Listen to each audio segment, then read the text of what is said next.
हम दिनों दिन बारिश का इंतजार करते हैं, उमस भरी गर्मी में आसमान को तकते रहते हैं, लेकिन क्या बारिश होने के बाद हमें राहत मिल जाती है या फिर नए तरीके की चुनौतियां शुरू हो जाती हैं?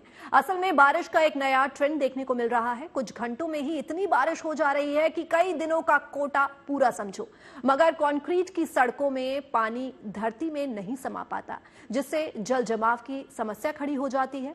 यही वजह है कि बीती शाम से शुरू हुई बारिश से दिल्ली एनसीआर तरबतर हो गया। संगम नगरी प्रयागराज का भी कुछ ऐसा ही हाल दिखा। इसी तरह सरोवर नगरी नैनीताल पहुंचे लोगों का घूमने का प्लान बारिश ने धो दिया, क्योंकि इतनी तेज बारिश में होटल्स बाहर निकलने का रिस्क लेना ठीक नहीं माना जाता।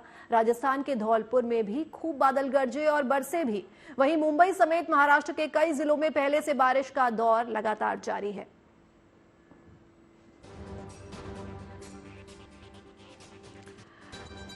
तो उत्तराखंड में भी जमकर बादलों की मनमानी चल रही है। आपको दिखाते हैं टिहरी की तस्वीरें। टिहरी में बादल फटने से सैलाब आ गया है। तस्वीरों में आप देख सकते हैं कि किस तरह बादल फटने से बाढ़ जैसे हालात जो है यहां बन गए हैं। ऐसे हालात में वहां फंसे लोगों के लिए रेस्क्यू ऑपरेशन भी चलाया गया। बचाव दलों के जवान इलाके में फंसे लोगों को लगातार निकालने में जुटे हैं और सुरक्षित जगहों पर भी उनको पहुंचाया जा रहा है।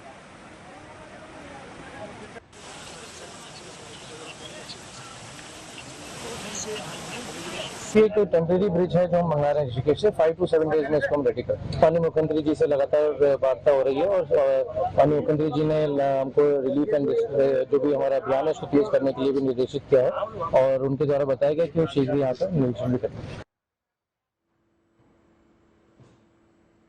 उत्तराखंड में भारी बारिश से केदारनाथ धाम में पैदल मार्ग को नुकसान पहुंचा है, जिसके बाद आज के लिए यात्रा को रोक दिया गया है। एहतियातन यात्रियों को सुरक्षित जगह ठहरने को कहा गया।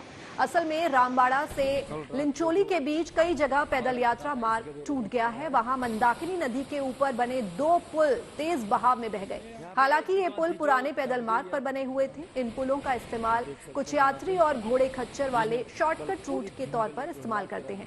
इसके अलावा सोनप्रयाग के पास भी सड़क को नुकसान पहुंचा है। हालांकि यात्रा के दौरान लोगों की मदद के लिए वहां एसडीआरएफ और उत्तराखंड पुलिस के जवान मौजूद रहते हैं।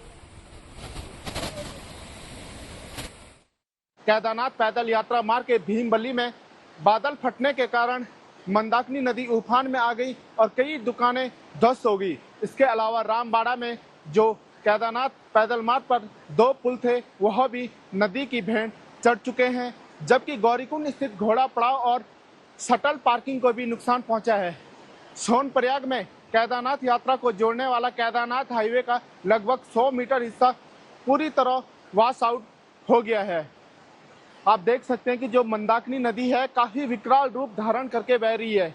इसी मंदाकिनी नदी ने कल रात केदार घाटी में जमकर तूफान मचाया है।